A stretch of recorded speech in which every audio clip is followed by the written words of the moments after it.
Hello hello നിങ്ങളിപ്പോൾ ചിന്തിക്കുന്നുണ്ടായിരിക്കും ഈ മഴയും പിടിച്ച് ഇവരിത് രാവിലെ എങ്ങോട്ട് പോവാണ് എങ്ങോട്ട് പോവാന്ന് ചോദിച്ചാൽ അമ്മയെ ജോലിക്ക് കൊണ്ടുവിടാനാണ് നമ്മൾ പോകുന്നത്. ആ ഇറങ്ങി വരുന്ന മഞ്ഞക്കിളിയെ കണ്ടോ? അതാണ് എൻ്റെ അമ്മ. ഇറങ്ങി വരുന്നത് കണ്ട ഇന്ന് നാളെ ഇറങ്ങി വരാത്ത രീതിയാണ്. എന്തോ ചെയ്യാനാ, പ്രായമൊക്കെ ആയി. പക്ഷെ ഞാൻ എത്ര പറഞ്ഞാലും എൻ്റെ മാതാജി അത് വിശ്വസിക്കത്തില്ല പ്രായമായെന്ന്. ഇപ്പോഴും ചെറുപ്പമാണെന്ന വിചാരം. ആ കാണുന്ന ഹോസ്പിറ്റൽ കണ്ടോ? അവിടെയാണ് ഞാൻ ജനിച്ചത്. പിന്നെ അങ്ങനെ എങ്ങനെയൊക്കെയോ കടയിൽ നമ്മൾ വന്നു കഴിഞ്ഞിട്ട് ആ പോകുന്ന പോക്ക് കണ്ടോ? കട തുറക്കാനാണ് പോകുന്ന പോക്കൊക്കെ കണ്ടാൽ തോന്നുന്നു കടയുടെ ഓണറാണെന്ന്. നമുക്കല്ലേ അറിയൂ റിയാലിറ്റി എന്താണെന്ന്. അങ്ങനെ കടയൊക്കെ തുറന്ന് അപ്പം ഞാൻ ടാറ്റ ബൈ ബൈ ഒക്കെ പറഞ്ഞ് ഞാൻ വീട്ടിലെത്തി. കവചകുണ്ടലം ഒക്കെ ഊരിയപ്പോൾ എന്തോ ഒരു ആശ്വാസം എന്നറിയാവോ.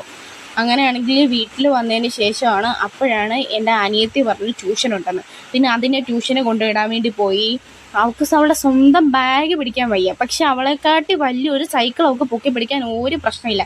ട്യൂഷൻ കഴിഞ്ഞ് വന്നപ്പോഴത്തേക്ക് എനിക്കൊരു സാധനമൊക്കെ കൊണ്ട് തന്നു. എന്തുവാന്ന് ചോദിച്ചപ്പം പാഷൻ ഫ്രൂട്ട് ആയിരുന്നേ. അത് കുടിച്ചപ്പം വലിയ ടേസ്റ്റ് ഒന്നും ഇല്ലായിരുന്നു, എന്നാലും വലിയ കുഴപ്പമില്ലായിരുന്നു. പിന്നെ ആണെങ്കിൽ ഞങ്ങളുടെ ഇവിടുത്തെ പാതകം ഇടിഞ്ഞു പോയോണ്ട് പുതിയ പാതകമൊക്കെ സെറ്റാക്കിയേ. അതിൻ്റെ കോലമാണ് ഈ കാണുന്നത്. എങ്ങനെയൊക്കെയോ വല്ല ചതി ഞാനത് വൃത്തിയാക്കി എടുത്തു. പിന്നെ അതിന് ശേഷം എൻ്റെ അനിയത്തിക്ക് വിശക്കുന്നു എന്ന് പറഞ്ഞപ്പോൾ കുറച്ച് മന്തിയൊക്കെ എടുത്തു കൊടുത്തു. അപ്പം ശരി, ഓക്കെ, ബൈ.